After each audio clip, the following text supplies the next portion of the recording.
యేసుక్రీస్తు ప్రభువు అందులో ఉన్నాడని ప్రూవ్ చేస్తే మీరు ఎక్స్ క్రిస్టియన్ నుండి క్రిస్టియన్ గా మారిపోతారు. చెప్పాను కదా, క్రిస్టియన్ గా మారిపోతాను. నేను ప్రూవ్ చేసిన పాస్టర్ ఎవరైతే ఉన్నారో నేను ఆయన చెప్పినట్టు నేను చేస్తాను. ఏమని ప్రూవ్ చేయాలి?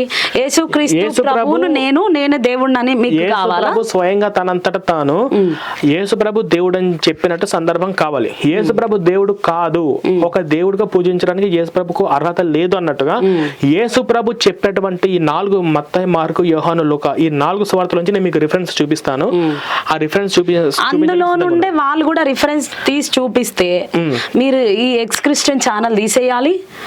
ఈ ఎక్స్ క్రిస్టియన్ నుండి మీరు క్రిస్టియన్ గా ఖచ్చితంగా అండి. నేను ఇదే చెప్తాను కదా, నేను చెప్పిన సిద్ధాంతాలలో ఈ పుస్తకంలో ఏదైనా తప్పని చెప్పేసి మీరు ప్రూవ్ చేయగలిగితే నేను ఎక్స్ క్రిస్టియన్ ఛానల్ తీసేస్తాను. ఓకే, సో ఎవరైనా పాస్టర్స్ రెడీగా ఉంటే ఈ ఛాలెంజ్ ని స్వీకరించండి.